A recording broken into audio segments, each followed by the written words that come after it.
Hi friends, ഇന്ന് ഞാൻ ഇവിടെ ഉണ്ടാക്കാൻ പോകുന്നത് അരിമണി പായസം. അതെങ്ങനെ ഉണ്ടാക്കുന്നത് നോക്കാം.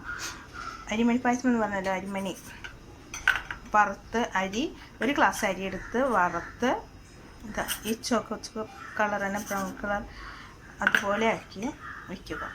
പിന്നെ ആ ഒരു ഗ്ലാസ്സിൽ നിന്ന് അര ഗ്ലാസ് അരിമണി പൊടിച്ചതാണ്.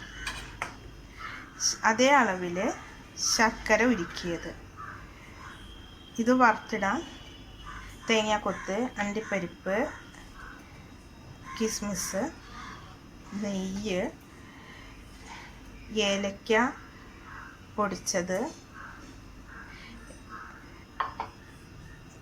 ഒന്നാം പാല്, രണ്ടാം പാല്, മൂന്നാം പാലും കൂടി മിക്സ് ആക്കിയിട്ടുള്ളത്. എങ്ങനെ ഉണ്ടാക്കാമെന്ന് നമുക്ക് നോക്കാം. അത് പാത്രം അടുപ്പ് വെച്ച് അതിലേക്ക് ഉരുക്കിയിട്ടുള്ള നമ്മുടെ ശർക്കര ഇട്ട് കൊടുക്കാം. ഇതിലേക്ക് പൊടിച്ച് വെച്ചിട്ടുള്ള അരിമണി ഇട്ട് നമുക്കൊന്ന് ഇളക്കിയെടുക്കാം.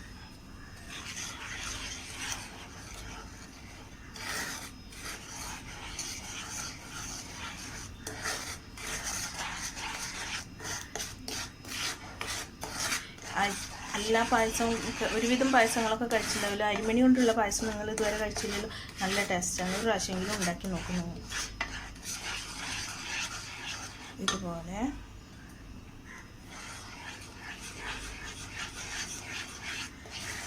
ഉണ്ടാക്കി ഇളക്കി ഇതിലേക്ക് നമ്മുടെ ഒന്നാം പാലും രണ്ടാം പാലും കൂടിയിട്ട് പിന്നീട് ഒഴിച്ചു കൊടുക്കാം.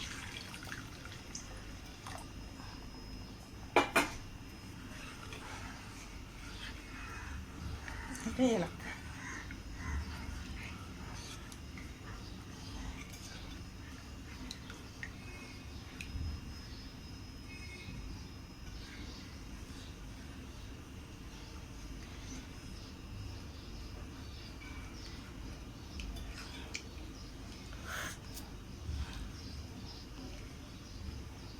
ഇത് പെട്ടെന്ന് തയ്യാറാക്കാൻ പറ്റിയ ഒരു പായസം കേട്ടോ.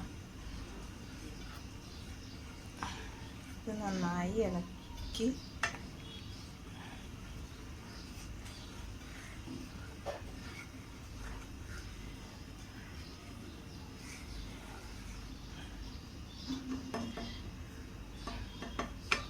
ഒന്ന് കുറുകി വരട്ടെ.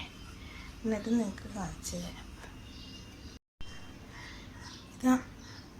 ഇതേപോലെ ഇങ്ങനെ കുറുകി വരുന്നുണ്ട്. നമ്മൾ നല്ല മണം വരുന്നുണ്ട്. ഈ കുറുകി വരുന്ന സമയത്ത് നമ്മൾ പണി കഴിഞ്ഞ് ഇത്രയേ ഉള്ളൂ. ഈ അരിമണി അല്ലേ മുഴുവനായിട്ട് ഇട്ടിട്ടുള്ള അരിമണി ചേർത്തിട്ട് ഒന്ന് നന്നായി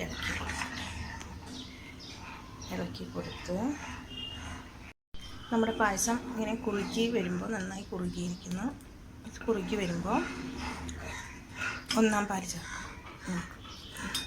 ഒന്നാം പാല് ചേർക്കാൻ പോവാണ്. ഒന്നാം പാല് ചേർത്ത് കഴിഞ്ഞാൽ വല്ലാണ്ട് തിളക്കണ്ട. ഇതൊന്ന് ഇളക്കി കൊടുത്ത് ഇത് മാറ്റി വെച്ച് ഞാൻ ഇത് വറുത്തിടുന്ന് കാണിച്ചു തരാം. വറുത്ത് കോഴിമുക്ക് വറുത്തിടണം.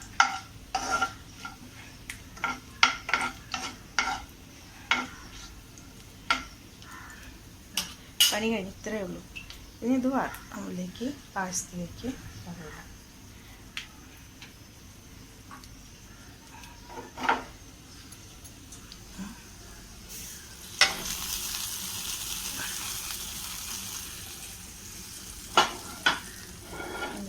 ഇനി നമ്മളിവിടെ മാറ്റി വെച്ചിരുന്ന കുറച്ച് പഞ്ചസാര ചേർത്ത് കുറച്ച് അര സ്പൂൺ പഞ്ചസാര, 2 ഏലക്ക, കുറച്ച് ജീരകവും ചുക്കും പൊടിച്ചിട്ട് എടുത്തതാണിത്. ഇതിലേക്ക് ചേർക്കുക. ഏറ്റവും ലാസ്റ്റ് മേലിക്കിട്ടിട്ട് നന്നായി ഒന്ന് ഇളക്കി കൊടുക്കുക. പെട്ടെന്ന് ഇടാണ്ട് ഇതൊക്കെ ഇരുന്ന് കുറുകണില്ലേ, ഞാൻ പറഞ്ഞില്ലേ. നമ്മുടെ ഇലയിൽ ഒഴിച്ച് കഴിക്കാം, പപ്പടത്തിൻ്റെ കൂടെ ഒഴിച്ച് കഴിക്കാം. പിന്നെ നമ്മുടെ ഗ്ലാസ്സിൽ ഒഴിക്കുക. ഇരിക്കും തോറും ഇത് കട്ടിയായി വരും.